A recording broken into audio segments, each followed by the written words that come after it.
Nongma numidang wairamni, Chandrama angangsing layekpa tambiba loiraga magi sofada ngahaktang pothari. Konthongda gari makhol amatai mihun chongi. Mohen laklaboi ningi, mahausa oiramlabadi mahak harauramba yabani. Adubu Nalini hek lekhibadagi mahak haraufum khangdaba amadi oire. Garidu khamkhre. Mapanda langlakpa thoina tade mohenate haiba khangle. Maha hagotuna yingluge natragana mayuknaruge haina thoina khanjre. Adum phamduna leire. Mapanda kaunakhiba ngangnakhiba amadi mane maku anina hangkhiba kharaduna khangba ngamle. Magi nupara tharakpa constable amane. Mahakna khale kari tawba lakliba.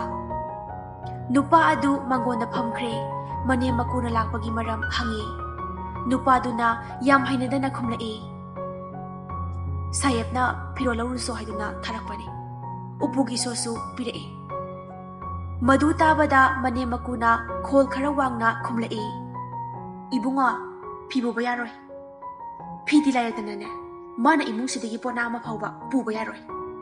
Masala ohayo wa hananga nakigani. Chandrama wadu tabada mathamoida maisa ama phaurae.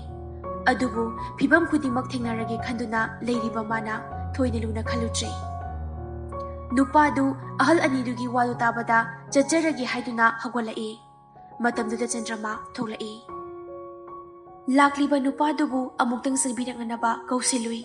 Mane makuna mahakpu khanganingdabani adubu upai leitre. Mangda leplare. Nupadubu waiting room da phamalaga Chandrama thuna amuk tholai. Mane makuda hairare. Ima, baba, phi pikibana phagani khale. Masana phi leiba ngamdaba minate. Adubu sobiduna tharaklibasigi atra ai khangi. Pidragana aigi tungzabana karino. Pikragana aigi mangzabana karino. Wafamdu mane makuna munatai mamaugi pukjeldu ubada mapukningda thagataba ngamnakhide. Adubu wafam ama oina makubok na hairi. Nupi masa karino nangna hairi basibo. Nang bumina karisu usitlaroine. Imaugi damak aikhoi leiri basidi. Mana nupani haiduna maning tamba yabra. Nahak amukta tuminda layo. Chandrama makuboki wadu munatai aduga tapna khumlai. Papa amukta ibu nungsibiyo. Phisi pikidabada badnam oigadoribase aibuni. Ai magi pirol thingbagi adhikar leite. Masa lakpa lakdaba magi asani. Phi phazilobana mahak pulakhanba ngamgadaba nate.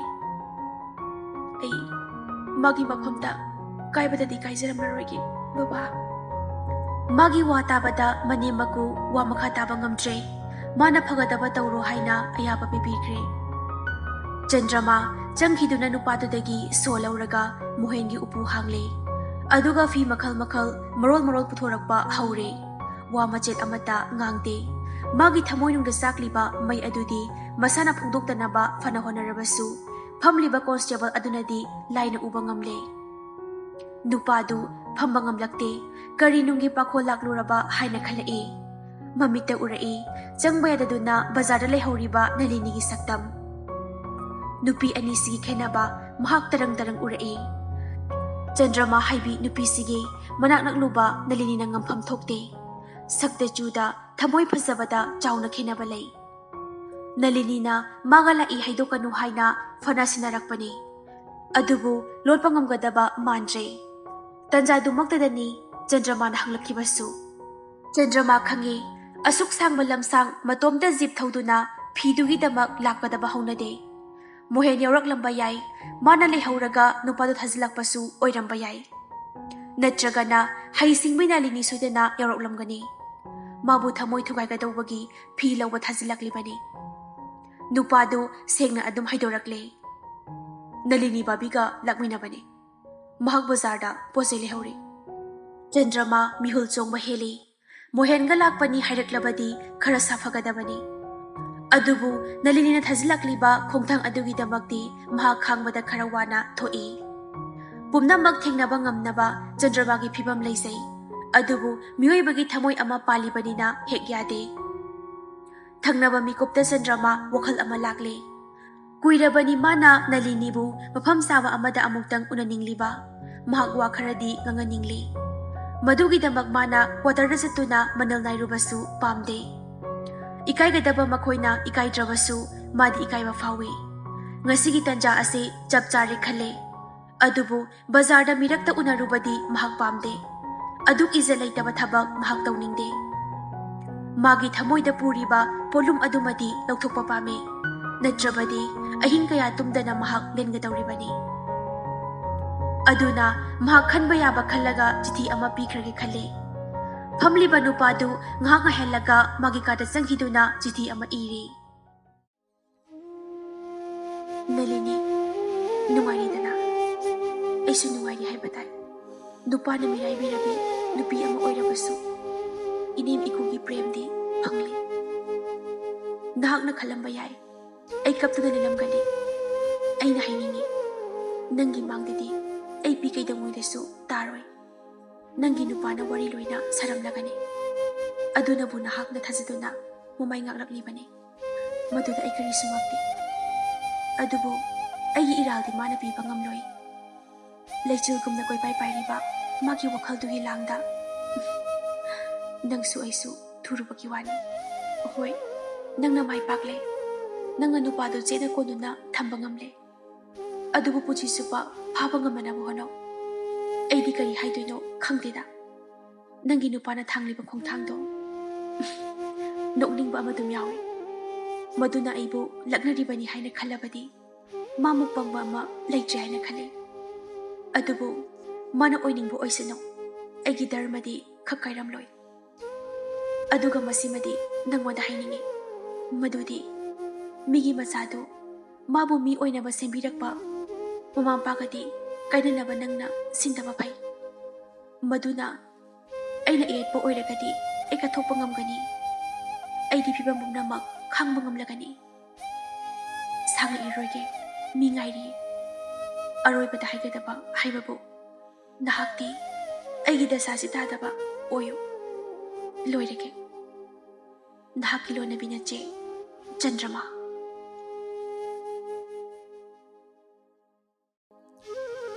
Chithidu iba loiraga fajana thupsinduna constable aduda sinare. Hek bazar da yaubaga Nalinida pinanaba ahaire. Adubu wafamsi muhenda haidoktananaba kanadi sinaki. Haiba haunabagi oina haiki. Nupadu phi mayam amadi chithidu puraga chatkre. Chandrama ne hektai. Kuina omduna thamlakpa wafam ama men tabaga chap manai. Adubu iyang hangauraba muhengi upudu ururagadi. Magi thamoy haipam khangdana maichak ama phaurai. Maichak asimadi kanana sukokhanba ngamlaroi. Chandrama hek luhongkhibadagi Surajki mawama pau takhitrabani. Adubu amuk tare. Mahakpu party na chingnarambadu Chandrama luhongkhrabanina kokre. Mahakpu hena thazare. Aduna mahak phamchakhotle. Division amagi in charge ohenkre. Handak wafam amasu lakle. Praja singi kholaudagi amasung lup masal yanarakpadagi lup kharadi handak puna thabak tawminaba haina yanakre. Madugi kanaribana Surajka thongambaga unaba phangzare. Chandramana luhongkhrabanina thongambasu nungaitababudi phoroklabani. Daita khangba yawaloi ngaktani. Aduna chanaba kuide. Thabak puna tawminaba amuk haure. Aduna punsilakpagi panggal changeng yengba oina apunba etek ama tawba haina luki ahalsingna warep laukre. Madugi locingbana Surajta sinare. Ikui-kuidana tanja ama magi division manungda fangle. Police sifai kaya puna jingnungda operation ama changhibagi pau tare.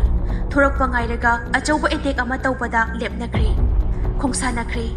Laimadol chingi haigalakpa jingdol amada mafam saba yengduna sifai singa thorokpa ngaiduna laikre. Ahing ama ngaire thulaktre phawa ngaikiba tabani plan di loire. Gari kayagi konanaba bom phumba loikre. Mang itha tharakpa gari du ikon konba bom sinariba Surajna ihanhana Swiss namduna bokhaihangadabani. Adudagi mathang magi Swiss namduna bom gi lana hawadawribani. Maduda sikibana sikre siyaudabana nongmagi lana amuk makhasithagadawribani. ꯌꯥꯝꯅ ꯆꯦꯛꯁꯤꯟꯅ ꯒꯥꯔꯤ ꯑꯃꯗ ꯅꯥꯟꯊꯣꯛꯈꯤꯗꯅꯕ metre 10-10 ꯂꯥꯞꯅꯅ ꯐꯨꯝꯈ꯭ꯔꯕ bomb ꯉꯥꯛꯇꯅꯤ꯫ ꯑꯗꯨꯕꯨ ꯂꯨꯔꯤꯕꯗꯤ ꯂꯥꯛꯇ꯭ꯔꯤꯕꯁꯤꯅꯤ꯫ ꯀꯨꯏꯅ ꯂꯩꯕ ꯌꯥꯕꯗꯤ ꯅꯠꯇꯦ, ꯑꯆꯠ ꯑꯋꯣꯛꯅ ꯈꯖꯤꯛꯇꯪ ꯈꯪꯈꯤꯕꯗ ꯄꯥꯎ ꯂꯤꯛ ꯑꯣꯏꯈꯤꯒꯗꯧꯔꯤꯕꯅꯤ꯫ ꯑꯗꯨꯕꯨ ꯊꯪꯅꯕ ꯑꯌꯨꯛꯇ ꯉꯟꯅ ꯋꯥꯌꯔꯂꯦꯁ ꯏꯟꯇꯔꯁꯦꯞ ꯇꯧꯕꯗ ꯄꯥꯎ ꯐꯪꯂꯦ, ꯊꯣꯛꯂꯛꯄ ꯍꯧꯈ꯭ꯔꯦ꯫ ꯕꯥꯏꯅꯣꯀꯨꯂꯔ ꯄꯥꯏꯔꯤꯕ ꯌꯥꯋꯣꯂꯣꯏ ꯑꯗꯨ ꯃꯤꯠ ꯀꯨꯞꯇꯅ ꯆꯤꯡꯊꯛꯇ ꯀꯥꯗꯨꯅ ꯆꯤꯡꯅꯨꯡꯗꯒꯤ ꯒꯥꯔꯤ ꯀꯌꯥꯝ ꯀꯥꯈꯠꯂꯛꯄ ꯌꯦꯡꯗꯨꯅ ꯂꯩꯈ꯭ꯔꯦ꯫ ꯂꯥꯟꯖꯥꯎ ꯑꯃꯗꯤ ꯆꯤꯡꯗꯣꯜ ꯑꯗꯨꯗ ꯊꯣꯛꯄ ꯇꯥꯔꯦ꯫ ꯍꯥꯟꯅ ꯈꯪꯂꯕꯒꯨꯝ ꯎꯆꯦꯛ ꯋꯥꯌꯥ ꯏꯔꯥꯡ ꯂꯥꯡꯏ꯫ ꯂꯣꯠꯂꯤꯕ ꯅꯍꯥꯔꯣꯜꯁꯤꯡ ꯎꯕꯗꯒꯤ ꯑꯣꯏꯔꯝꯕꯁꯨ ꯌꯥꯏ꯫ ꯂꯩꯕꯥꯛ ꯃꯆꯦꯠ ꯑꯃ ꯎꯗꯕ ꯃꯈꯩ ꯎꯅꯥ ꯋꯥꯅꯥ ꯁꯪꯇ꯭ꯔꯤꯛ ꯁꯪꯅ ꯍꯧꯔꯤꯕ ꯆꯤꯡꯃꯥꯏꯁꯤꯡꯗꯨ ꯑꯋꯥꯕ ꯁꯣꯔ ꯍꯣꯟꯕꯒꯨꯝ ꯇꯧꯏ꯫ ꯎꯅꯥ ꯋꯥꯅꯥ ꯍꯥꯏ ꯍꯨꯝꯂꯛꯏ, ꯀꯣꯀꯤꯜꯒꯤ ꯁꯨꯔ ꯆꯤꯡꯍꯔꯤ, ꯇꯝꯅꯥꯒꯤ ꯃꯈꯣꯟꯖꯦꯜ ꯇꯍꯥ ꯇꯍꯥ ꯂꯣꯏꯅ ꯈꯣꯡꯕꯒꯨꯝ ꯇꯧꯏ꯫ ꯇꯧꯒꯗꯧꯔꯤꯕ ꯑꯗꯨ ꯌꯦꯡꯍꯩꯗ꯭ꯔꯦ ꯃꯇꯥꯒꯨꯝ ꯂꯣꯛꯀꯤ ꯏꯆꯦꯜꯁꯨ ꯄꯥꯏꯊꯕ ꯃꯈꯩ ꯈꯥꯔꯣꯝꯗ ꯆꯦꯟꯊꯈ꯭ꯔꯤ꯫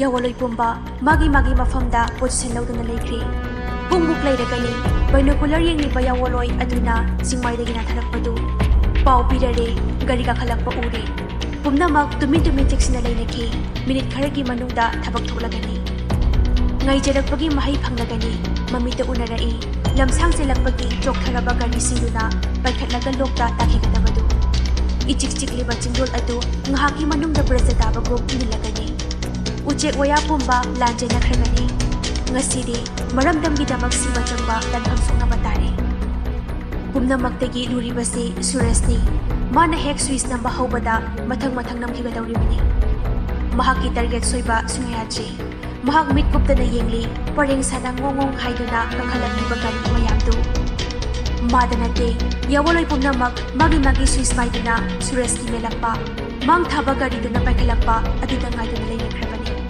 ꯑꯣꯟꯊꯣꯛꯄꯅꯤ, ꯃꯥꯡꯊꯔꯛꯂꯤꯕ ꯒꯥꯔꯤ ꯑꯗꯨꯗꯤ SP ꯃꯣꯍꯦꯟꯒꯤ ꯖꯤꯞꯁꯤ ꯑꯣꯏꯔꯝꯂꯦ꯫ ꯁꯨꯔꯖ ꯃꯗꯨ ꯍꯦꯛ ꯎꯕꯗ ꯃꯈꯨ ꯅꯤꯛꯈꯤ꯫ ꯀꯔꯤꯅꯣ ꯇꯧꯔꯤꯕꯁꯤꯗꯤ? ꯃꯣꯍꯦꯟꯕꯨ ꯃꯥꯅ ꯍꯥꯠꯄ ꯇꯥꯔꯕ꯭ꯔꯥ?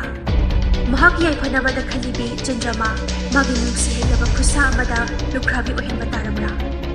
ꯃꯥꯒꯤ ꯁ꯭ꯋꯤꯆ ꯍꯦꯛ ꯅꯝꯕꯗ ꯃꯣꯍꯦꯟ ꯍꯤꯡꯐꯝ ꯁꯨꯡꯂꯩ ꯂꯩꯇ꯭ꯔꯦ꯫ ꯁꯨꯔꯖ ꯃꯃꯤꯠꯇ ꯆꯟꯗ꯭ꯔꯃꯥ ꯎꯔꯛꯏ꯫ ꯃꯍꯥꯛ ꯃꯀꯣꯛ ꯉꯥꯎꯔꯛꯏ꯫ ꯁꯦꯀꯦꯟ ꯑꯃꯗ ꯊꯣꯛꯀꯗꯧꯔꯤꯕ ꯊꯧꯗꯣꯛꯅꯤ, ꯈꯟꯕꯒꯤ ꯃꯇꯝ ꯂꯩꯇꯦ꯫ ꯃꯥꯅ ꯍꯦꯛ ꯁꯣꯏꯈꯤꯕꯗ ꯉꯔꯥꯡꯗꯒꯤ ꯉꯥꯏꯔꯛꯂꯤꯕ, ꯆꯥꯕ ꯊꯛꯄ ꯅꯤꯡꯅꯗ꯭ꯔꯤꯕ ꯌꯥꯋꯣꯂꯣꯏ ꯄꯨꯝꯕꯒꯤ ꯑꯁꯥ ꯄꯨꯝꯕ ꯀꯥꯏꯈꯤꯒꯗꯧꯔꯤꯕꯅꯤ꯫ ꯁꯨꯔꯖ ꯚꯥꯞ ꯇꯥꯔꯛꯇ꯭ꯔꯦ꯫ ꯁꯤꯅꯤꯡꯕ ꯁꯤꯔꯣ ꯍꯥꯏꯅ ꯅꯝꯕꯅꯤ꯫